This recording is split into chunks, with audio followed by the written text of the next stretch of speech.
Bienvenidos a The Deep Dive.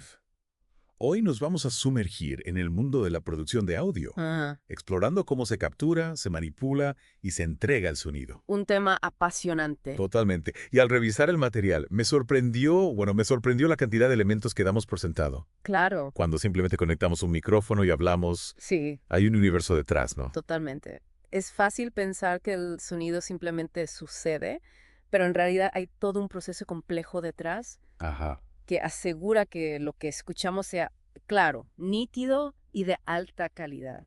Desde los cables que transportan la señal hasta los equipos que la procesan, cada elemento juega un papel crucial. Hablando de cables, me llamó la atención la variedad que existe. Sí. No tenía idea de que hubiera tantos tipos. ¿Qué fue lo que más te sorprendió a ti al respecto? Pues mira, lo que me fascinó fue la analogía con un paquete frágil que se transporta. La señal de audio, al igual que un objeto delicado, necesita ser protegida durante su recorrido para llegar intacta a su destino. Ahí entran las líneas de transmisión, que actúan como las vías por las que viaja esa señal. Entiendo. Entonces, cada tipo de cable ofrece un nivel diferente de protección para esa señal frágil. Exactamente. Ajá. El material menciona 3 tipos principales: la línea bifilar, la línea pantallada no balanceada y la línea pantallada balanceada. La línea bifilar es la más básica, como los cables de corriente que vemos a diario. Sí. Son susceptibles a interferencias, como si el paquete se enviara en una caja delgada y sin protección. Interesante. ¿Y las otras dos opciones? ¿Cómo mejoran esa protección? La línea pantallada no balanceada incorpora una malla conductora que actúa como un escudo contra interferencias. Es un paso adelante, como si agregáramos una capa de espuma a la caja. Ya. Pero la estrella es la línea pantallada balanceada. El estándar en audio profesional utiliza 2 conductores y una malla, lo que la hace extremadamente resistente al ruido. Vaya. Es como enviar el paquete en una caja reforzada y con acolchado extra. Es increíble cómo algo tan simple como un cable puede marcar la diferencia en la calidad final del audio. Absolutamente. Elegir el cable adecuado garantiza que la señal de audio llegue limpia. ¿Sí? Y claro, sin ruidos ni distorsiones, como si nuestro paquete frágil llegara a su destino en perfecto estado. Y una vez que tenemos el cable adecuado, ¿cómo conectamos los equipos? Ahí entran los conectores, ¿no? Sí. En el material vi una gran variedad y me sentí un poco abrumado. Es natural. Sí. Los conectores son los puentes que permiten que la señal fluya entre los dispositivos. Imagina que son las diferentes conexiones que necesita nuestro paquete para llegar a su destino final. Avión, tren, camión. Ya. Cada uno tiene su función específica. Entonces, hay que saber qué conector usar en cada situación. Exacto. Los RCA, con sus colores rojo y blanco. Pues los conozco. Son los más comunes en equipos domésticos. Ajá. Son como el servicio postal básico. Entiendo. Luego tenemos los jack, que vienen en varios tamaños, como los que usamos en auriculares o instrumentos. Son más versátiles, como un servicio de mensajería. Y finalmente, los XLR, robustos y confiables, son el estándar en audio profesional. Los XLR. Son como un servicio de transporte especializado para paquetes delicados. Los XLR. En el material se mencionaba algo llamado alimentación fantasma, ¿Sí? que me dejó intrigado. ¿Tiene algo que ver con estos conectores? Sí, la alimentación fantasma es un voltaje de plus 48 Yebri que se envía a través del cable XLR para alimentar micrófonos de condensador. Ahí entran en juego los procesadores de audio. Ok. Son como las herramientas que un escultor usa para dar forma a la arcilla. Permiten modificar las características del sonido de diversas maneras, ¿Ya veo? desde aumentar su volumen hasta añadir efectos especiales. Eso suena muy interesante. ¿Podrías contarnos un poco más sobre los tipos de procesadores que existen? Claro, comencemos con el amplificador, Ok. que es el responsable de aumentar la potencia de la señal de audio. Ajá. Es como el motor que impulsa el sonido para que podamos escucharlo a través de los altavoces. Y como todo motor, el amplificador tiene una característica importante: la ganancia. La ganancia, ¿te refieres a cuánto amplifica la señal? Exactamente. Es como si ajustáramos la potencia del motor. Mayor ganancia significa mayor amplificación, Ajá. como subir el volumen, pero hay que tener cuidado. ¿Por qué? ¿Qué podría pasar? Una ganancia excesiva puede distorsionar la señal. Es como si el motor trabajara a tanta potencia que empezara a fallar. Hay que encontrar el punto de equilibrio para obtener un sonido potente. Claro. Además de los amplificadores, ¿qué otros moldes tenemos para trabajar con el sonido? Hay muchos. Los ecualizadores, por ejemplo, permiten ajustar el balance de frecuencias, como realzar los graves o los agudos. Son como los controles de tono que encontramos en los equipos de música, pero mucho más precisos. Como esos controles que nos permiten darle más punch a la batería o brillo a la guitarra. Exacto. Y dentro de los ecualizadores existen varios tipos. Los gráficos ofrecen un control visual muy intuitivo, como lo que vemos en las aplicaciones de música. Los paramétricos permiten un control más preciso, como si tuviéramos un bisturí para esculpir el sonido. Y los semiparamétricos son un punto intermedio entre ambos. Fascinante. Y hablando de precisión, ¿qué me dices de los filtros? El material los mencionaba como una herramienta para eliminar ciertas frecuencias. Así es, los filtros son como coladores que dejan pasar solo las frecuencias deseadas. Imagina que quieres eliminar el ruido de fondo de una grabación, como el zumbido del refrigerador. Un filtro podría encargarse de eso. Es una imagen muy clara. ¿Y qué tipos de filtros existen? Tenemos el filtro paso bajo, que deja pasar las frecuencias bajas y elimina las altas. Es como si solo dejáramos pasar las canicas pequeñas por el colador. Entiendo. El filtro paso alto hace lo contrario, deja pasar las altas y elimina las bajas, como si solo pasaran las canicas grandes. Los otros dos. El filtro paso banda permite el paso de una banda de frecuencias específica, como si solo dejáramos pasar las canicas de un tamaño determinado. Y el filtro banda eliminada, como su nombre indica, elimina una banda específica. Ya veo. Como si elimináramos las canicas de un tamaño concreto del resto. Es increíble la variedad de herramientas que tenemos para manipular el sonido. Y me imagino que cada una tiene su aplicación específica, ¿no? Por supuesto. Y no solo eso, a veces se combinan varias herramientas para lograr el efecto deseado. Como si utilizáramos diferentes tipos de cinceles para esculpir nuestra obra de arte sonora. Exacto. Y hablando de esculpir, no podemos olvidar los procesadores de dinámica. Estos se utilizan para controlar el rango dinámico de la señal, es decir, la diferencia entre los sonidos más fuertes y los más débiles. ¿Puedes darnos algunos ejemplos? Claro, los compresores, por ejemplo, reducen ese rango dinámico haciendo que los sonidos fuertes sean un poco más suaves y los débiles un poco más fuertes. Es como si niveláramos el terreno para que no haya picos muy altos ni valles muy profundos.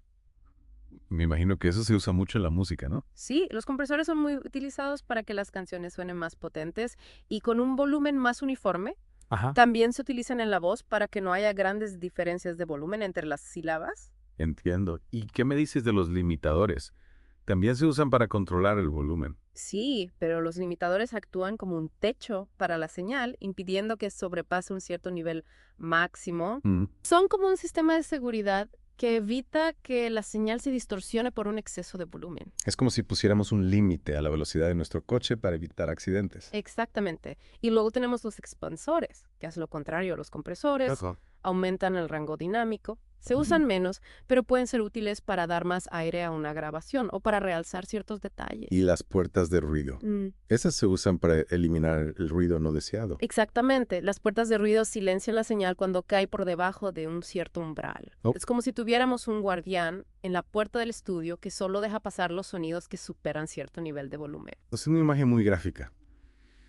Y además de estos procesadores de dinámica. Sí. ¿Hay algún otro tipo de procesador que debamos conocer? Sí, los procesadores de efectos, estos añaden color al sonido, creando efectos especiales como reverberación, delay, chorus, flanger, phaser, etc. Son como la paleta de un pintor que le permite crear una gran variedad de matices y texturas. Suena muy divertido. ¿Podrías contarnos un poco más sobre algunos de estos efectos? Claro, la reverberación, por ejemplo, simula el sonido de un espacio. Si grabamos una voz en una habitación pequeña y le añadimos reverberación, podemos hacer que suene como si estuviera en una catedral o en un estadio. Es increíble. ¿Y el delay? Ese crea repeticiones del sonido. Exactamente. El delay produce un efecto de eco que se puede usar para crear efectos rítmicos o para dar una sensación de espacio a la grabación. Y el chorus. Ese hace que un solo instrumento suene como si fueran varios. Correcto. El chorus crea un efecto de múltiples voces, como si un coro de instrumentos estuviera tocando al unísono. Entiendo. Se usa mucho en guitarras, teclados y voces para darles un sonido más grueso o amplio. Y los efectos flanger y phasers Esos producen sonidos más extraños. Sí, son efectos más experimentales que producen un sonido característico y poco natural, muy utilizado en la música electrónica. Ya. El flanger crea un efecto de barrido en las frecuencias, mientras que el phaser produce un sonido más acuoso o metálico. Es fascinante la variedad de efectos que existen. Parece que no hay límites para la creatividad en el audio. Así es, y con la tecnología actual cada vez hay más herramientas y efectos a disposición de los profesionales del sonido. Y hablando de tecnología, ¿qué me dices del sonido envolvente? El material mencionaba sistemas multicanal con señales específicas para efectos de sonido envolvente. Ajá. ¿Podrías explicarnos un poco más sobre eso? Claro, el sonido envolvente o surround busca crear una experiencia auditiva más inmersiva que envuelva al oyente con sonido proveniente de diferentes direcciones. ¿Cómo le eso? Se utilizan múltiples altavoces estratégicamente ubicados para crear una sensación de tridimensionalidad.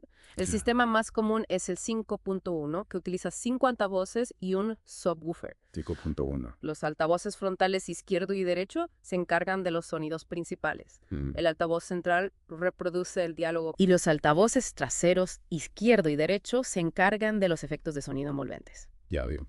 El subwoofer, por su parte, reproduce las frecuencias más bajas, como las explosiones o los rugidos. Entonces, cada altavoz reproduce un sonido diferente. No, exactamente. En una película, por ejemplo, el diálogo se reproduce principalmente por el altavoz central, mientras que los efectos de sonido y la música se distribuyen por los demás altavoces. Entiendo.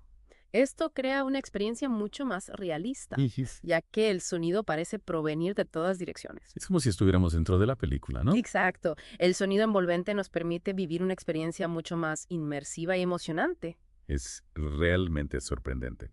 Y hablando de conexiones, ¿qué me dices de los adaptadores y codificadores telefónicos? El material los mencionaba como herramientas para la interacción entre líneas telefónicas y equipos de audio. Sí, estos dispositivos permiten conectar una línea telefónica a un equipo de audio profesional, adaptando la señal para que sea compatible. Se usan mucho en radio y televisión para realizar entrevistas telefónicas o para conectar con corresponsales en el exterior. Es como si tradujéramos el idioma de la línea telefónica al idioma del audio profesional. Exacto. Y hablando de traducción, Sí. ¿qué te parece si ahora nos adentramos en el mundo de la monitorización visual? Me parece perfecto. Después de este recorrido por cables, conectores, procesadores y mesas de mezclas, creo que mis ojos necesitan un descanso. Tienes razón. La monitorización visual nos permite ver el sonido, analizar sus características y tomar decisiones informadas durante la grabación, mezcla y masterización. Es como tener un mapa que nos guía por el paisaje sonoro. Me intriga saber cómo podemos ver el sonido. ¿Qué herramientas se utilizan para eso? Bueno, las herramientas más comunes son los múmetros y los picómetros, presentes en casi todos los equipos de audio profesionales. Son como los instrumentos de un avión que nos dan información vital sobre el vuelo. Ya hemos hablado un poco de ellos, pero me gustaría entender mejor su función. Claro. ¿Qué mide exactamente cada uno? El vúmetro, abreviatura de Volume Unit Meter, nos indica el nivel de volumen promedio de la señal. Imagina que es el velocímetro del coche. Nos muestra la velocidad general a la que nos movemos, pero no los cambios bruscos. Y el picómetro sería entonces como el tacómetro, que sí registra esos cambios bruscos. Exactamente. El picómetro o peak meter reacciona a los picos de señal, esos momentos en que el volumen sube repentinamente. Ya veo. Es fundamental para evitar la saturación o clipping, que es cuando la señal sobrepasa el límite de lo que el equipo puede manejar sin distorsionar. Es como si el motor se revolucionara demasiado, ¿verdad? Podríamos dañar el coche. Sí. O en este caso la señal de audio. Precisamente, el picómetro nos avisa si nos estamos acercando a esa zona roja, permitiéndonos ajustar el volumen antes de que la señal se distorsione. Entiendo. Y además de estos dos medidores, hay otros indicadores que nos ayuden a ver el sonido. Sí, muchos equipos incorporan indicadores de saturación o clipping que se encienden cuando la señal supera el límite. Es como una luz roja de alerta que nos dice, cuidado, peligro de distorsión. Muy útil. ¿Y qué hay de los medidores de fase? ¿Sí? El material los mencionaba, pero no me quedó muy claro para qué sirven. Los medidores de fase nos indican si dos señales están en fase o fuera de fase. Imagina dos olas que chocan. Si están en fase, sus crestas y valles coinciden, creando una ola más grande. Ya. Si están fuera de fase, se cancelan mutuamente. Entonces, si las señales de audio están fuera de fase, el sonido se cancela. En parte, el sonido resultante puede sonar débil o Ajá. apagado con falta de cuerpo. Ya veo. Es importante que las señales estén en fase para obtener un sonido óptimo. Parece que la monitorización visual es realmente esencial para tener un control total sobre el sonido. Sin duda. Es como tener un equipo de expertos que examinan cada detalle para asegurar la calidad. Gracias a estas herramientas podemos ver lo que está sucediendo con la señal de audio. Anticipar problemas y tomar decisiones informadas para lograr el mejor resultado posible. Ha sido un viaje fascinante. Hemos aprendido sobre cables, conectores, procesadores, mesas de mezclas, efectos especiales, sonido envolvente. Realmente nunca imaginé la complejidad que se esconde detrás de algo que parece tan simple como escuchar música o ver una película. Es cierto, el mundo del audio es un universo apasionante donde la ciencia, la tecnología y el arte se fusionan Totalmente. para crear experiencias sonoras increíbles. ¿Sí? Y aunque no siempre seamos conscientes de ello, hay un gran trabajo de profesionales detrás de cada sonido que escuchamos. Ahora que conocemos todos estos secretos, ¿crees que nuestra experiencia auditiva será diferente? Esa es una pregunta que te dejo a ti, querido oyente.